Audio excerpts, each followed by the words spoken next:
Welcome to the Survivor Indianapolis Season 5, Episode 6 recap. Threes, W's. We are here to break down what happened on Sunday with our next episode. So let's go ahead and just jump right in. I love this open for the episode after the getting to follow up with the Kramer brothers and the fallout of the Sonya versus Neil war, and the "she's scared of me" line is like it just kills me. So it's almost like give me your take here in a second, but it's almost like Eli just says like she voted for me, she's gonna want to get me out now, basically. And Cameron's like, no, she didn't vote for you. And it's almost like Eli's not listening because his response is something like, yeah, I know. But now, and he just like moves on and says something about like how Neil would have been a number for them. But it doesn't, I don't feel like Eli like listened to Cameron in that moment and is just like so paranoid. And it's really funny. But what are your thoughts on the opening here of the episode before we get into the challenge? No, I think it's a great point because at that, Chris ends up voting for Eli first go around saying, you're Yeah. just too loud, you're talking too much. And then obviously it's a tie, two for Neil, two for Sonya. And so when they go back for the revote, they end up voting out Neil, excuse me. So Yes. and Chris was having a blast with, writing Neil's name down different ways. And I think everybody was enjoying that. But Sonya it was is too. just funny. Yeah, Sonya too, of course. But it's just funny to see how paranoid Eli is because he had some opportunities there, like we talked about on our last recap show, like what he could have done. He did have that steal the vote, I believe. So he could have used that potentially to take one of their votes and they would have had the numbers, or they would have had the numbers at that point because it was just five Mhm. people. So it was like a big mistake potentially by him to not do that. So now he's paranoid, loses his number one ally in that group. And, it's funny, like Cameron is his brother, and his brother's trying to like talk him through everything, and he's just not listening. He wasn't listening to his brother either in terms of like what the game plan should be. So, I think Eli he's young, and I think he's the youngest or maybe second youngest. I think Bailey was youngest, Okay. So, but I right, think him the and youngest guy at he's least, right? very, So, very close. yeah. Mason might have been younger too, but I mean, it was very close. Okay. One of our younger players, you could just tell the youth right here. And not just like young for this season. Like we generally have people play that are around their mid 20s. Sometimes, even in this season we've had, the last two seasons we've had people up into their 40s playing. And so to have three people, I think when he played, I think Eli was like 20, 21. Okay. And Mason was 18 and Bailey was either 18 or 19. Okay. So I think Eli was 20. I can double check, but still well below, kind of the average age for our players. And so yeah, you saw that age for sure. Hmm. And I mean, regardless, I think Eli is fun to watch. He's a very interesting player because he's good in challenges with his athleticism. He's definitely thinking on a strategic level. It's just sometimes when you do things strategically, they don't always click. And I think that's where he's at right now. So it'll be interesting to see how he bounces back moving forward, especially without Neil kind of being that loyalty Siakam member with him. So now where does it go? Can he get in with his brother and can they right this ship and try to form a new alliance? We'll see. But I'm very intrigued by Eli's future gameplay here. I was wrong. Eli was 17 when he That's what played. I thought. I thought he was Mason, youngest. you should have said something to me. I Well, I don't mean, want to argue. that's fine. Mason was 18. I knew Mason was 18 and Bailey was 19. I just thought that he was also 19, 20. He was 17. Yeah, So that makes yes, yeah makes a sense. lot more Makes sense. sense. Uh, David's coughing over here, guys. So he yeah, just sorry. Okay, allergies are coming up in October. It's one of those things. You got the weather change, and you know what? We're here for you guys. We're doing these live reactions. These are not pre-taped, just yeah, so you this know. is So literally the night before. yes, So let's get into the challenge. I know that we discussed this challenge probably more than any of the challenges that we did this season. So give me your thoughts on how you thought it played out. yeah. So we have actually discussed off air potentially how we could change this challenge if we did it in the future to make it a little bit easier because even after people watch this episode, I had people asking me at work that watched it, what were they doing? How did this all work? And I think we did a good job of explaining it, but it could still be kind of confusing, all the rules with it. So basically you could not be in the same area as another player when they're at those set of pavers. And the pavers, you can flip your own paver over, and you can flip the other person's over. We saw Annie at one point accidentally flip over Leah's paver, which gave Leah the victory. So you just have to be very careful with what you're doing and how you're using it strategically. But the fact that you couldn't be in the same area made it challenging because, for example, we saw Eli and Cameron go head to head in this challenge, right? And Eli was on his way to where Cameron was at, and Cameron knew, like, if I leave, he's just way too fast for me. So it's kind of like a standoff there, and that's kind of where it makes it hard to put rules in for the game, like how long can one player stay there. It's like, hey, if you stay there for more than like 7-8 seconds, maybe you're out of the challenge, or like you whatever. I mean, we've talked about ways to improve it. I think that for the most part it didn't really hinder us too much. I think Chris and Drew did a good job of kind of like saying, hey, okay, let's go at the same time, so we're not necessarily, just blocking one another from getting to the other spot, because both those guys are decently fast. So I thought there was some competitiveness. That was obviously, I think the closest one was Drew versus Chris, where we had some slip ups there on the turning of pavers. But Very close. overall, I thought it was fun, and I want to say, I don't know if you saw this or not, but we got a little sass from Sonya Mack after she won. I love the little look she gave to the camera. I was like, okay, okay, Sonya Yeah, Mack. she was amped up. Yeah, so um you mentioned Annie flipping over the wrong paver. That also happened with Drew, where it wasn't that he flipped over the wrong one, it was that he turned over his, and they had been going for so long that he did not realize that at his feet, Eli's was still face up, the for him the wrong way, for Eli the right way, and he could have turned it over, and he did not, and so he lost the immunity for this round. Yeah, Um, and that could have been potentially big for him because he ends up playing an idol in this episode, right? So I'm trying to make sure he plays the idol this episode, right? Am I Drew. crazy? Yes. He You know, finds the idol and I plays the can't. idol. I believe he does. I can double check while we're talking, but I'm pretty sure he plays the idol this round. Okay. Um, and he only got this is the yes. I'm like in the middle of editing 3 different Yes, episodes. and I just added another episode after this, so my Yes. brain is kind of trying to remember everything that happened. So So yes, this is the episode where yes, Drew plays the idol. He gets one vote, plays the idol. So if he had had the immunity, he would not have had to play that and could have saved that for a yeah. future round. So that's one mental lapse could have changed his game at some point in time.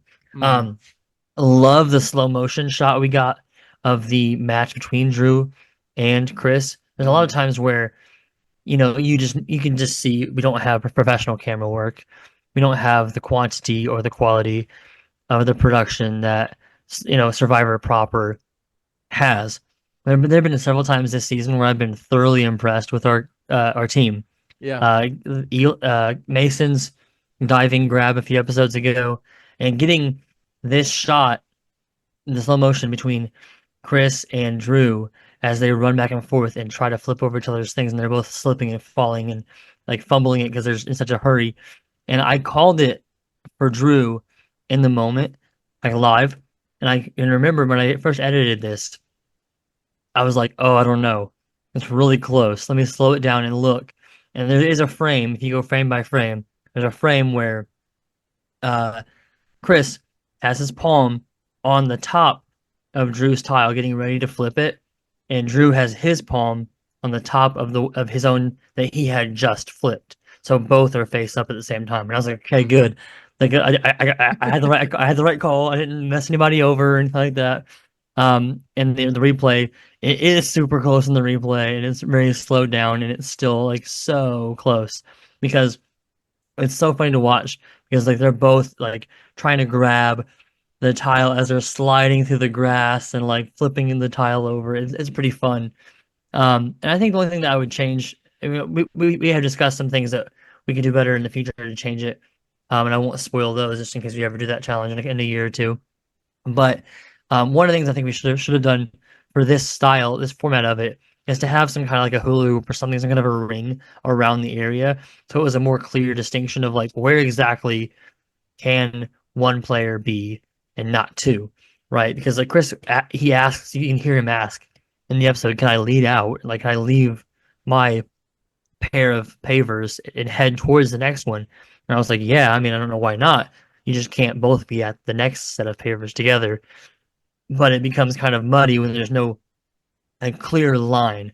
So if you had like a hula hoop around the two pavers, it'd be um in my head, I feel like it would be a little bit better to where you could kind of like police that a little bit more clear. Yeah. But Yeah, I'll say a couple of things. I know that we had talked about because if you go back and watch the original challenge that this took place on, it was on Survivor Philippines.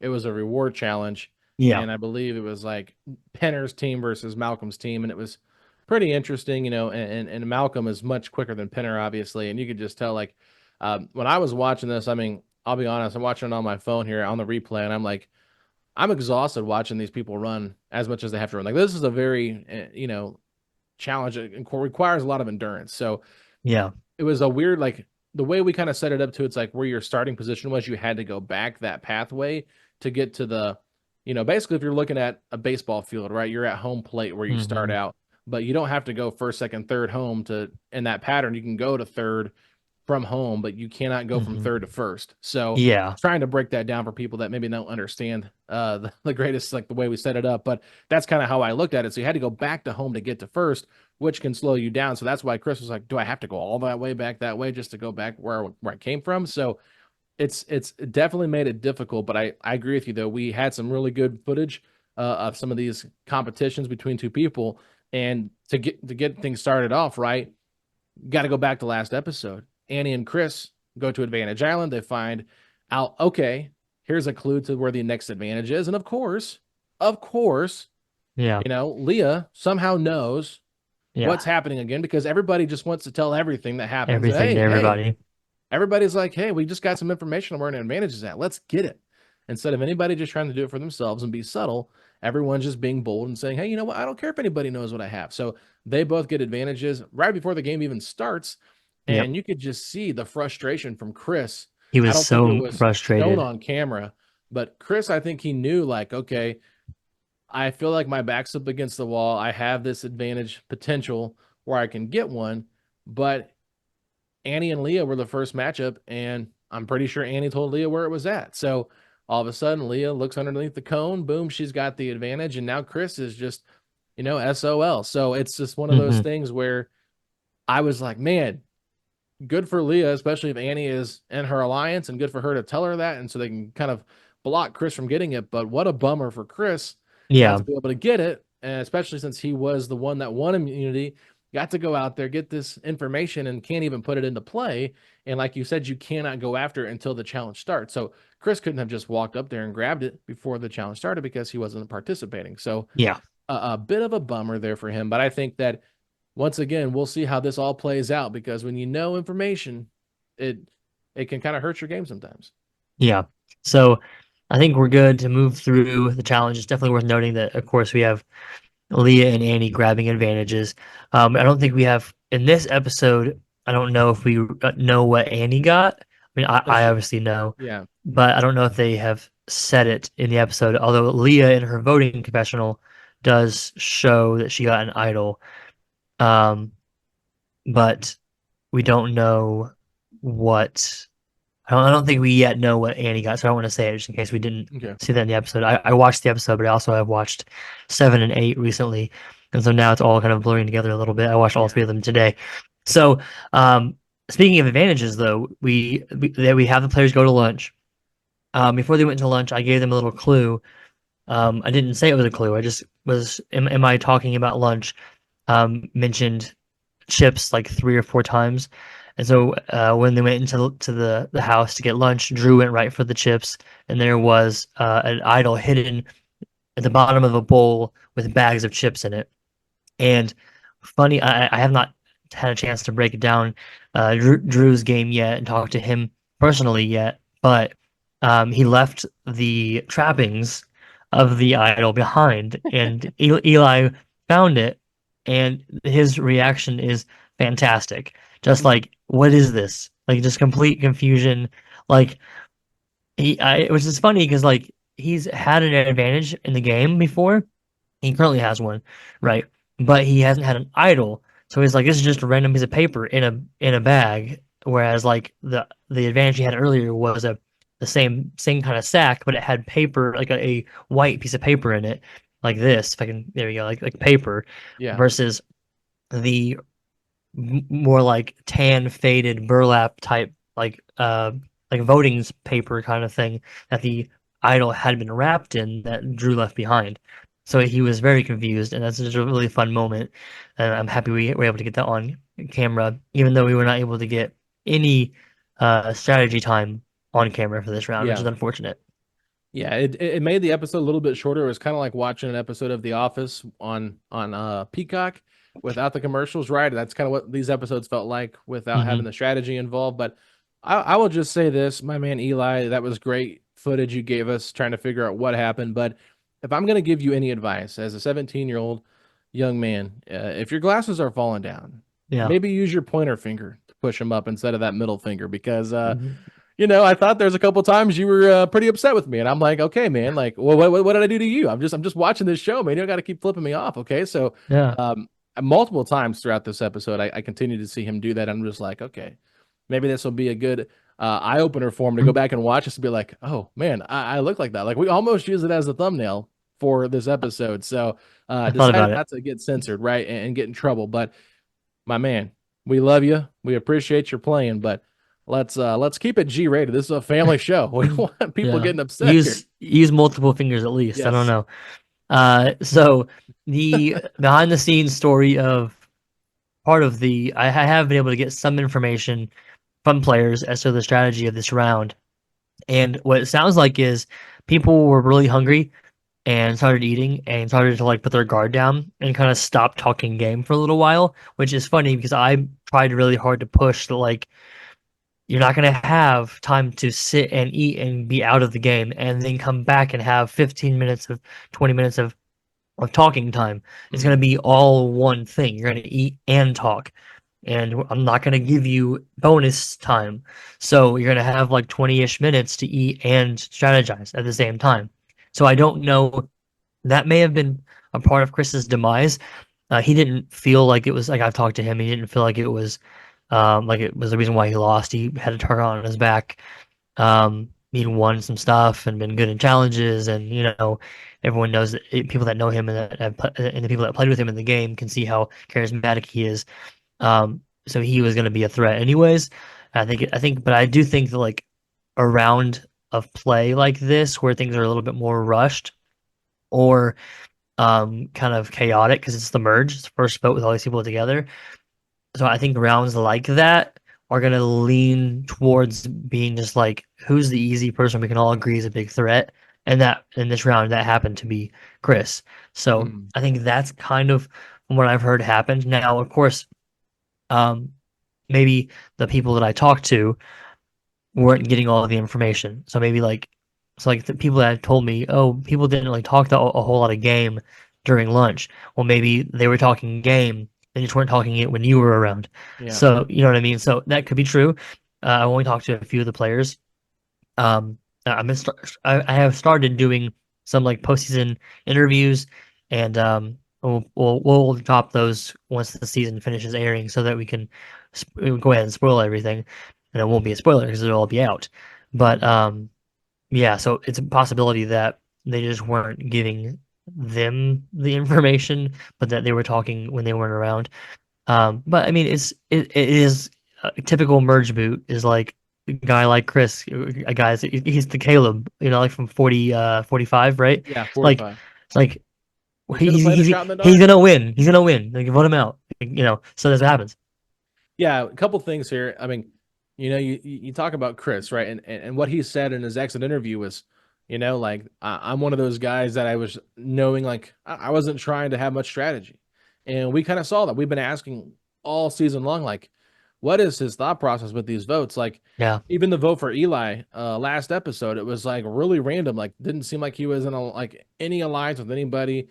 He just threw the vote on who he thought everybody should vote for because that's who he wanted to vote for. He had like no social strategic game whatsoever. And I think it kind of came to bite him in the butt here for this episode, right? Because It gets him eliminated. He's a big threat, and we know that his personality can be kind of domineering. So I think that he was just kind of maybe trying to play it too safe. But there were still times in the challenges we thought, like, man, he's being a little bit too competitive, like tackling Eli, showing his Mhm. frustration with things. Like, it's just part of the game. It's just your emotion. Like, you want to win, you want to do your best. But even seeing him and Annie walk together and talking last episode, I thought, okay, maybe there could be something brewing there once we get to the merge. Could they have some type of relationship? Could he form one with his wife and get on their team and get on her team and whoever she's with? Because, she's done a good job of making connections in this game. So I was Yeah, just a little bit disappointed in the fact that like this felt like such an easy vote out because he was the biggest threat. But yeah. at the same time, I just think that we kind of saw at this point where Chris's strategy maybe didn't do him the best of luck here, or Mhm. didn't do the best favor in terms of trying to stay in the game long enough. Yeah, I definitely agree, and I think that maybe a learning moment for us as production is like trying to combine lunch with a merge vote. Maybe is a bad idea. Maybe if we had combined lunch with like a round of try of like like the round after the merge, or like a round of a tribal vote where like maybe the winners get to go eat lunch and the losers strategize, and the losers can eat lunch after they vote somebody off or something like that. I don't know. We could like eat lunch before the merge challenge so they can strategize a little bit and like what it gets to know each other, and then go to do the challenge and then have a little bit of time to strategize. It just maybe that was a part of it. I don't think it like ultimately impacted the game a lot. Just something to think about. I will say you mentioned like the Annie moment. Annie votes for Chris.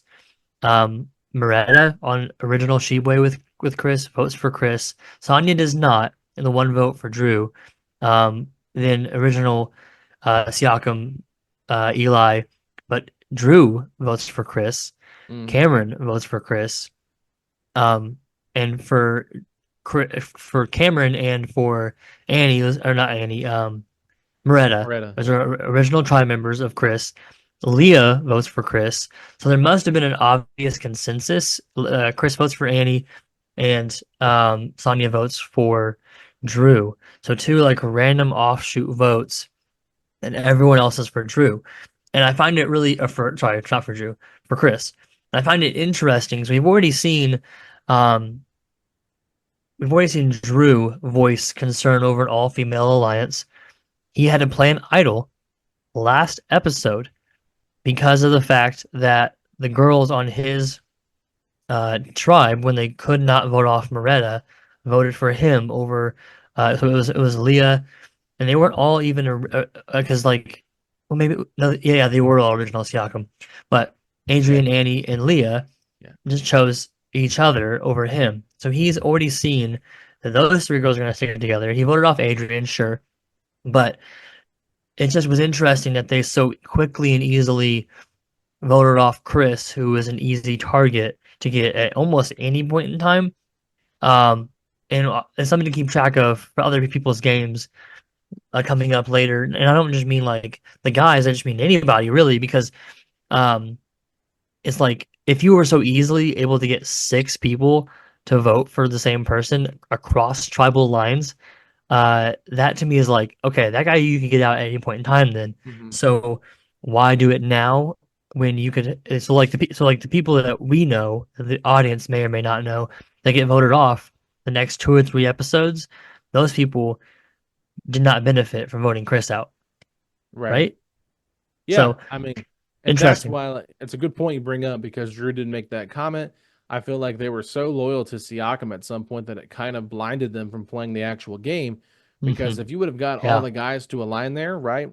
Chris, Eli, Cameron, and Drew, and then they bring Sonya in with them, now they can take all those girls out who were doing the strategy play, right? So yeah, that to me would have been smarter, but it's like Chris wasn't talking to anybody. Like you said, there wasn't a lot of strategy during this time. And I think part of it, people were hungry. And I'm sure some of our video team was taking their lunch break as well. And maybe they didn't get a chance to yeah, catch a lot of probably. what was happening. So it is what it is. I mean, we don't really know all that was talking, but I mean, I'm pretty sure we saw Cameron and Eli working together for a while. Drew definitely was chatting with them multiple times throughout this game. So, I mean, I think we even saw Drew talk last episode before he played his idol that he's out with those guys. Like he was telling them, like He openly was talking to talking. them. So, Yeah, it just kind of foreshadows like, okay, they could work together. They're clearly there's some relationship here. I just don't think they were really Well, thinking they all the did way work through. together. They just worked together to vote off Chris. Right. But So what I'm saying is like it was a move that helped them for one round, but not the future of the game because, like you said, Chris was such a big target. He's somebody that you could have taken further into the game, especially with yeah, how he was playing. So that would yeah. have been how I would have done it. So for Chris, you do still have a returning player challenge um, coming up. So I think we have one more episode, and then that will be the next. So like we have one more standard episode. Episode 8 will be where we will get to see our returning player challenge. So um, I'll kind of save off thoughts on Chris until we see what happens with the returning player challenge. But overall, already kind of talked about how his potentially intentional um, lack of strategy has hurt him a little bit here, and because he even like he knows he's a big target, Mm. so he's trying to downplay his target, but like you're already a big target, so I'm not sure you could do that with this group. Um, and so that kind of I think is part of what made him the easy vote here. So Yeah. but I think with that we're good to move on, and so we will look forward to episode 7. Trying to keep track of what episodes we're on because I've again been editing and working with 3 different episodes today. Episode 7 coming up on Sunday. Look forward to it, guys. Alrighty, we'll see you then.